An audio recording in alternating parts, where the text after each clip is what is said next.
From Corsica to the battlefield August 15th, 1769, the island of Corsica burns under the Mediterranean sun. In the small town of Ajaccio, amid the sounds of war and rebellion, a child is born. His name is Napoleone Bonaparte. No one could imagine that this baby, born into a minor noble family on a conquered island, would one day rule Europe.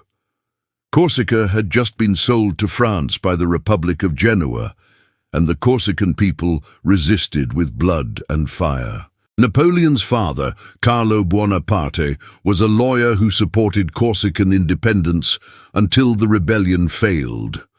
Carlo made a calculated decision.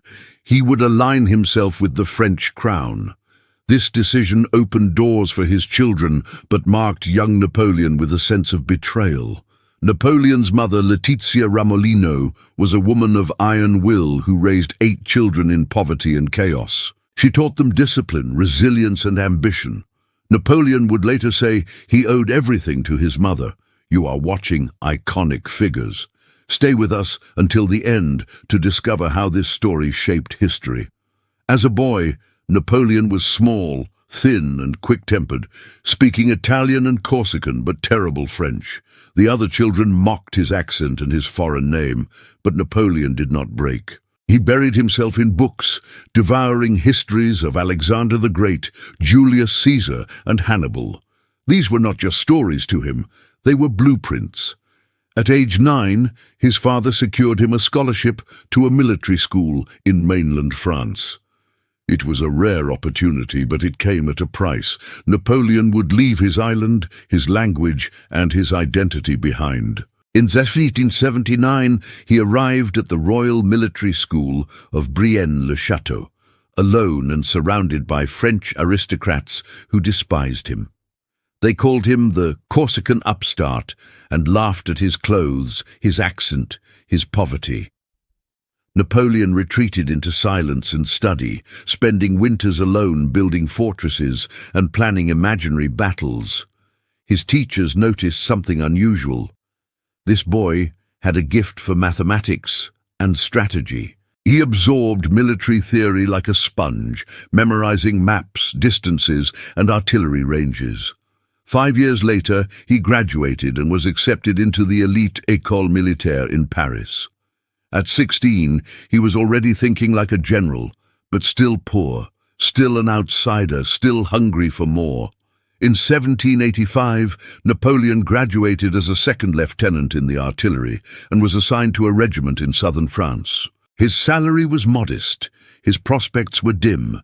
France was ruled by tradition and birthright, but in 1789, the French Revolution exploded. The Bastille fell. The king was dethroned. The old order crumbled. For Napoleon, this was not chaos. It was opportunity. He saw that merit, not birth, could now determine a man's fate. Napoleon's heart remained in Corsica, and he returned multiple times, trying to position himself in the new political landscape. He joined the Jacobin Club, wrote pamphlets, and dreamed of leading Corsica to independence. But the island's leader, Pasquale Paoli, saw Napoleon as a French puppet and declared the Bonaparte family traitors in 1793. Napoleon, his mother and his siblings fled Corsica forever. He was 23, exiled and nearly penniless. But France was at war with all of Europe. The Republic needed soldiers, and Napoleon Bonaparte was ready. In September 1793, he was sent to the siege of Toulon, where the city had been captured by Royalist forces and the British Navy. Napoleon arrived as a young artillery captain. No one knew his name.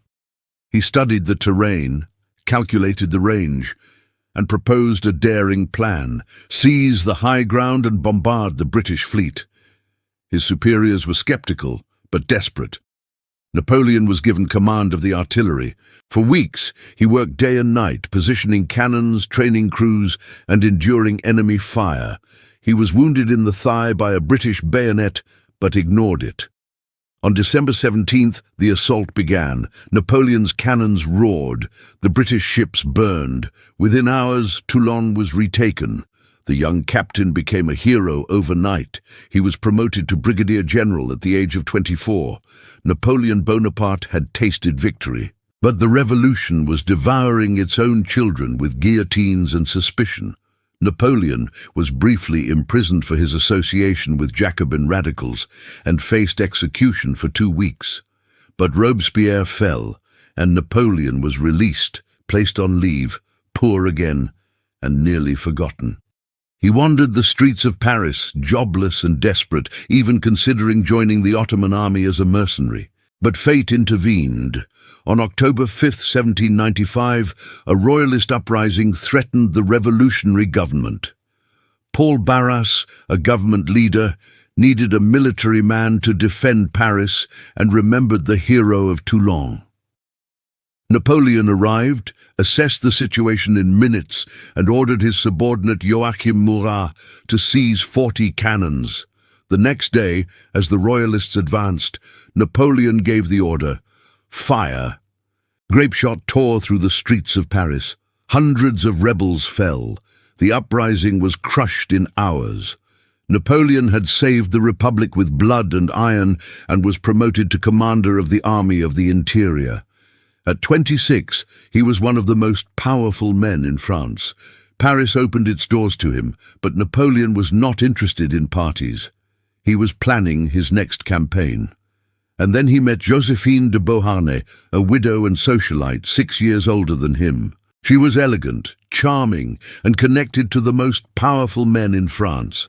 Napoleon fell madly in love, writing her passionate letters, sometimes 3 a day. She was more cautious, seeing him as ambitious, awkward, and useful, but she agreed to marry him. On March 9, 1796, they were wed in a civil ceremony. Napoleon was late. Josephine was unimpressed.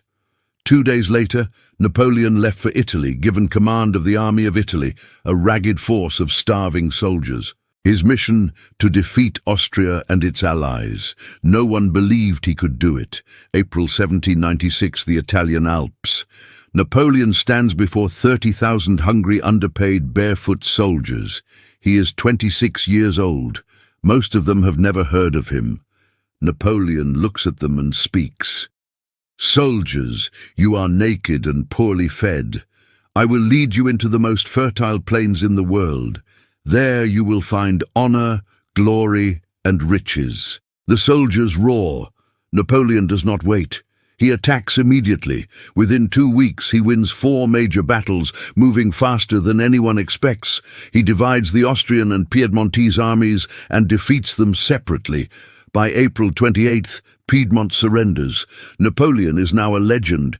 He marches deeper into Italy, defeating Austrian forces at Lodi, Arcole, and Rivoli. At the Battle of Arcole, he personally leads a charge across a burning bridge as bullets whistle past him. Napoleon plants the flag and shouts, "Follow me!" His soldiers follow. The battle is won. By 1797, Napoleon has conquered most of Italy and forces Austria to sign the Treaty of Campo Formio. France gains the Austrian Netherlands and control of northern Italy. Napoleon returns to Paris as a hero. Crowds chant his name. The government is nervous. Napoleon is too popular, too ambitious, too dangerous, so they send him away. But Napoleon Bonaparte was about to prove them all wrong. The emperor who crowned himself in 1798, Napoleon proposes an invasion of Egypt. His goal, to cut off Britain's route to India and establish French dominance in the east. The government agrees. It gets Napoleon out of Paris. On May 19, 1798, Napoleon sails from Toulon with 400 ships and 50,000 men. Among them are scientists, scholars, and artists. This is not just a military campaign, it is a cultural expedition. On July 1st, the French army lands in Alexandria. Napoleon declares himself a liberator, a friend of Islam, a student of the Prophet. But the Egyptians are not convinced. On July 21st, Napoleon faces the Mamluk warriors at the Battle of the Pyramids. He forms his infantry into massive squares, bristling with bayonets and cannons. The Mamluks charge on horseback, fearless and ferocious, but they cannot break the squares. French firepower mows them down. Napoleon wins decisively. Cairo falls, but victory is short-lived. On August 1st, the British Navy under Admiral Nelson destroys the French fleet at the Battle of the Nile. Napoleon is stranded in Egypt, cut off from France. Meanwhile, his scientists make extraordinary discoveries. They uncover the Rosetta Stone, the key to deciphering Egyptian hieroglyphics. They catalogue thousands of artifacts, plants, and monuments. Their work will lay the foundation for modern Egyptology. But Napoleon's army is suffering. Disease, heat, and guerrilla attacks take their toll. In 1799, Napoleon invades Ottoman Syria to secure his position. He captures Jaffa, but the siege is brutal. Thousands of Ottoman prisoners are executed. Disease ravages his troops. At Acre, Napoleon meets fierce resistance from Ottoman and British forces. He lays siege for 2 months, but cannot break the walls. For the first time, Napoleon is forced to retreat. He returns to Egypt, but the situation is deteriorating. And then news arrives from France. The Republic is collapsing. The government is weak. Enemies are advancing. Napoleon makes a decision. On August 23, 1799, he abandons his army and secretly sails back to France. He leaves General Kleber in command, with orders to hold Egypt. Napoleon does not care about the soldiers he left behind. He cares about power. On October 16th, Napoleon arrives in Paris. The city is in turmoil. The Directory, the ruling government, is hated and incompetent. Napoleon is welcomed as a savior. Within weeks, he conspires with politicians and generals to overthrow the government. On November 9, 1799, the coup of 18 Brumaire begins. Napoleon and his brother Lucien, president of the Council of 500, storm the legislative chambers. Soldiers surround the building. Politicians flee in panic. Napoleon declares the Directory dissolved. A new government is formed, the Consulate. Napoleon is named First Consul. At 30 years old, he is the ruler of France, but he is not satisfied with the title of consul. He wants to be more than a politician. He wants to be a legend. In 1800, Napoleon launches his second Italian campaign. The Austrians have retaken Milan. Napoleon must strike fast. He leads his army across the Alps in one of the most daring maneuvers in military history. His soldiers drag cannons through snow and ice, up treacherous mountain passes. On June 14, 1800, Napoleon faces the Austrians at the Battle of Marengo. The battle begins badly. The French are outnumbered and retreating. Napoleon seems on the verge of defeat. But late in the afternoon, General Desai arrives with reinforcements. Napoleon orders a counterattack. The French surge forward. The Austrians break. Victory is snatched from the jaws of disaster. Austria sues for peace. Napoleon's reputation is restored.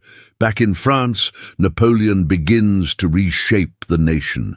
He creates the Bank of France to stabilize the economy. He reforms the legal system, commissioning the Napoleonic Code. This code will become the basis of civil law in dozens of countries. It guarantees equality before the law, protects property rights, and secures religious freedom. But it also reinforces male authority and restricts women's rights. Napoleon is a man of contradictions. He believes in meritocracy, but craves absolute power. He champions liberty, but crushes dissent. He is a revolutionary who dreams of monarchy. In 1802, Napoleon is named First Consul for life. In 1804, he takes the final step. On December the 2nd, in Notre Dame Cathedral, Napoleon crowns himself Emperor of the French. Pope Pius VII is present, but Napoleon does not let him place the crown. Napoleon lifts the crown with his own hands and places it on his own head. The message is clear. Napoleon answers to no one, not even God. He then crowns Josephine as Empress. She kneels before him, tears in her eyes. Napoleon Bonaparte, the Corsican outsider, is now the most powerful man in Europe. But power is never secure. Britain, Russia, Austria, and Prussia are watching. They will not accept a French emperor. War is coming, and Napoleon is ready. The fall of the empire, October 21st, 1805. The waters off Cape Trafalgar, Spain. The French and Spanish fleets face the British Royal Navy under Admiral Horatio Nelson. Napoleon has ordered his fleet to control the seas, but Nelson is a genius of naval warfare. The British ships cut through the Franco-Spanish line with devastating cannon fire. By the end of the day, the Franco-Spanish fleet is destroyed, and Nelson is killed in his victory. Napoleon's dream of invading England dies at Trafalgar. He will never control the seas, but on land, Napoleon is unstoppable. In August 1805, Austria and Russia form the Third Coalition against France, funded by Britain. Napoleon abandons his invasion plans and marches east to face them. On December 2nd, 1805, 1 year after his coronation, Napoleon faces the Austrians and Russians at Austerlitz. The Allied armies outnumber him and hold the high ground, but Napoleon lays a trap. He deliberately weakens his right flank, making it look vulnerable. The Allies take the bait and attack, descending from the heights. Napoleon strikes with his center and left flank, cutting the Allied army in two. Chaos erupts. The Allied forces collapse in complete disorder. By nightfall, 15,000 Allied soldiers are dead or wounded, thousands more captured. Napoleon loses fewer than 9,000 men. Austerlitz is his masterpiece. Austria sues for peace. The Holy Roman Empire is dissolved. Napoleon is the master of Europe. But Prussia, humiliated and fearful, enters the war in 1806. Napoleon crushes them at the twin battles of Jena and Auerstedt within weeks. French troops march into Berlin. Napoleon sleeps in the palace of Frederick the Great. He issues the Berlin Decree, establishing the continental system to blockade all trade with Britain. Napoleon believes he can strangle Britain economically, but the blockade is impossible to enforce. Smugglers thrive. European economies suffer. Resentment grows across the continent. In 1807, Napoleon meets Tsar Alexander I of Russia at Tilsit, and they sign a treaty of alliance. Europe is divided between them. Napoleon is at the height of his power. He controls France, Italy, Spain, the Netherlands, and much of Germany. But cracks are forming in his empire and in his personal life. His marriage to Josephine is crumbling because she has not given him a son. In 1809, Napoleon divorces Josephine. She is heartbroken. He is cold and practical. In 1810, Napoleon marries Marie-Louise, the 18-year-old daughter of the Austrian emperor. In 1811, she gives him a son, Napoleon Francois-Charles Joseph Bonaparte, named the King of Rome. He has his heir. His dynasty seems secure, but Spain is bleeding France dry. In 1808, Napoleon invaded Spain and placed his brother Joseph on the throne. The Spanish people resist with brutal guerrilla warfare, supported by British forces under Wellington. French soldiers are ambushed, tortured, and killed daily. The war drags on without end. It becomes known as the Spanish Ulcer, slowly draining Napoleon's resources and manpower. Meanwhile, Russia is growing restless under the restrictions of the continental system. Tsar Alexander refuses to enforce the blockade. Russian aristocrats are losing fortunes. The alliance is fracturing. Napoleon decides to invade Russia. It is the greatest mistake of his life. On June 24, 1812, Napoleon crosses the Niemen River with over 600,000 soldiers. They come from France, Italy, Poland, Germany, and beyond, the largest army ever assembled.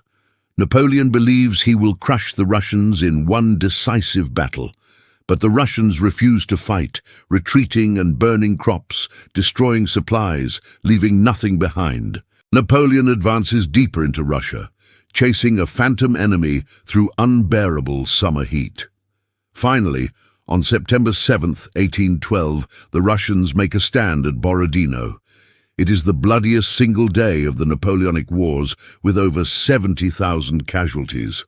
Napoleon wins, but barely. The Russians retreat again, refusing to surrender. On September 14th, Napoleon enters Moscow. The city is empty. That night, fires break out across the city. The Russians have set Moscow ablaze. Napoleon waits in the burned ruins, hoping the Tsar will negotiate, but Alexander does not respond. Winter is coming. Napoleon's army is stranded. On October 19th, he orders the retreat. It becomes a nightmare. Snow falls early. Temperatures plummet to deadly levels. Soldiers freeze to death. Horses collapse and are eaten. Russian Cossacks attack constantly. Discipline collapses. Men abandon their weapons and wander like ghosts through the snow.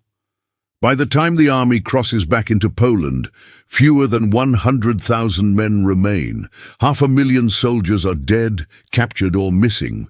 Napoleon abandons his army and races back to Paris. Europe smells blood. In 1813, the Sixth Coalition forms: Russia, Prussia, Austria, Sweden and Britain. They converge on France from all sides with overwhelming force. Napoleon fights brilliantly, winning battles at Lutzen, Bautzen and Dresden. But he is outnumbered. His soldiers are exhausted, his resources depleted, his allies abandoning him. On October 16, 1813, the Battle of Leipzig begins. Known as the Battle of Nations, over 500,000 soldiers clash in a three-day bloodbath. Napoleon is overwhelmed by the sheer weight of enemy numbers. On the third day, he orders a retreat, but a bridge is blown prematurely. Thousands of French soldiers are trapped and slaughtered or captured. Napoleon flees west, his Grande Armée shattered beyond repair. In early 1814, Allied armies invade France from multiple directions. Napoleon fights with the skill and desperation of a cornered wolf, but he cannot stop them. On March 31, 1814, Paris falls to the Allied forces. Napoleon's marshals refuse to fight on. The war is lost. On April 6th, Napoleon abdicates the throne of France. He is exiled to the island of Elba, off the coast of Italy. He's allowed to keep the title of emperor, but his empire is gone. Louis XVI, a Bourbon, is restored to the French throne. Napoleon Bonaparte is finished, or so they think. Exile and Eternal Legacy, February 26, 1815, the island of Elba. Napoleon stands on the shore, staring at the sea after 10 months of exile. He is bored, restless and humiliated, while reports reach him that Louis XVIII is unpopular in France. Veterans miss the glory days. The economy is weak. The people are unhappy. Napoleon makes a decision. He will return. On the night of February 26th, Napoleon and 1,000 loyal soldiers board ships and sail for France. On March 1st, they land near Cannes, and Napoleon begins his march to Paris. King Louis XV sends troops to arrest him, but when the soldiers see Napoleon, they do not fire. They cheer, throw down their weapons, and join him. Regiment after regiment defects. Marshal Ney, who had sworn to bring Napoleon back in a cage, falls to his knees and pledges loyalty. On March 20th, Napoleon enters Paris in triumph as Louis XVI flees. Napoleon is emperor again. This is the 100 days. Europe is horrified by his return. The Seventh Coalition forms immediately. Britain, Prussia, Austria, Russia and others unite against him. They will not negotiate. They will destroy Napoleon once and for all. Napoleon raises an army quickly, but his resources are desperately limited. On June 16, 1815, he defeats the Prussians at Ligny in a hard-fought battle. 2 days later, on June 18th, he faces the British and their allies at Waterloo in Belgium. The Duke of Wellington commands the Allied forces with strategic brilliance. Napoleon attacks repeatedly throughout the day, but Wellington's lines hold firm. Late in the afternoon, the Prussian army arrives to reinforce Wellington's position. Napoleon's army is caught between two massive forces with no escape. The French lines break under the combined pressure. Panic spreads through the ranks. Napoleon's Imperial Guard makes a final desperate charge into the enemy lines. They are slaughtered in the brutal fighting. For the first time, the Guard retreats. The battle is lost. Napoleon's last gamble has failed. Napoleon flees the battlefield and returns to Paris in disgrace. Within days, he abdicates for the second time, his dream finally shattered. He considers escaping to America to start a new life, but the British Navy controls the seas. On July 15th, Napoleon surrenders to Captain Maitland of HMS Bellerophon. He writes a letter to the Prince Regent asking for asylum in England. He compares himself to Themistocles, the Greek general who sought refuge with his enemies. The British do not grant asylum, fearing his influence even in exile. Instead, they send him to St. Helena, a remote island in the South Atlantic. It is one of the most isolated places on Earth, thousands of miles from Europe. Napoleon arrives on October 17, 1815. He will never leave this island prison. He is placed under the watch of Sir Hudson Lowe, the strict British governor. Lowe restricts Napoleon's movements, reads his letters, and limits his visitors with paranoid suspicion. Napoleon lives in Longwood House, a damp, crumbling estate that slowly destroys his health. He spends his days dictating his memoirs to a small group of loyal followers. He rewrites history, casting himself as a champion of liberty and a victim of British treachery. He blames his marshals for his defeats and claims he was betrayed by those he trusted. But in quiet moments, he reflects on his mistakes. Russia, Spain, his refusal to compromise. The years pass slowly in isolation. Napoleon's health deteriorates steadily. He suffers from stomach pains, nausea, and weakness that grows worse each month. Some believe he is being poisoned. Others think it is stomach cancer. He grows thin and pale, a shadow of the emperor who once ruled Europe. On May 5, 1821, Napoleon Bonaparte dies at the age of 51. His last words are disputed by those present at his deathbed. Some say he whispered Josephine with his final breath. Others claim he said, "France, army, head of the army." He is buried on St. Helena in a simple grave, far from home. The British refused to allow his body to return to France, fearing it would inspire unrest. But in 1840, King Louis-Philippe orders Napoleon's remains to be exhumed and brought home. On December 15, 1840, Napoleon's body is interred in Les Invalides in Paris. Thousands line the streets to witness his return. Veterans weep openly. Napoleon has returned to France at last, nearly 20 years after his death. His tomb is a massive structure of red marble, surrounded by statues representing his victories. It is a monument to glory, ambition, and tragedy that draws millions of visitors. Napoleon's legacy is deeply complex and continues to spark debate among historians. He was a dictator who imposed his will on Europe through conquest and war. But he also spread the ideals of the French Revolution: equality, meritocracy, and secular governance. The Napoleonic Code influenced legal systems in dozens of countries worldwide. His military tactics are studied in every war college and military academy. He redrew the map of Europe and inspired nationalist movements that changed history. But his wars killed millions of soldiers and civilians across the continent. His ambition destabilized Europe for decades and left scars that lasted generations. He crowned himself emperor, betraying the republican ideals he once claimed to champion. He was simultaneously a genius and a tyrant, a liberator and a conqueror, a visionary and a destroyer whose contradictions define his place in history. Napoleon once said, "Glory is fleeting, but obscurity is forever." He ensured his name would never be forgotten by the world. Historians argue endlessly about his place in history: hero or villain, reformer or despot. Perhaps he was all of these things, a man too complex for simple judgment. What is certain is that Napoleon Bonaparte changed the world forever.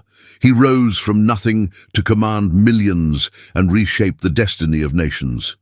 He crowned himself emperor with his own hands, defying all tradition. He conquered nations, rewrote laws, and left a legacy that endures today. And when he fell from the greatest height imaginable. His life is a story of ambition without limits, and genius without restraint. The story of a man who believed he could shape destiny itself, and in many ways he did exactly that.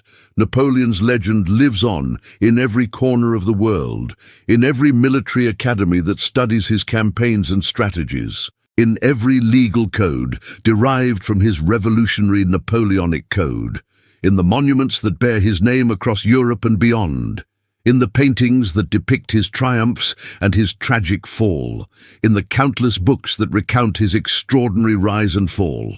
Napoleon Bonaparte was a soldier who crowned himself Emperor of the French. He conquered Europe and lost it all in spectacular fashion, but his legacy is eternal and will never fade from history. This was another episode of Iconic Figures. Subscribe to our channel for more powerful documentaries about the minds and leaders who changed the world.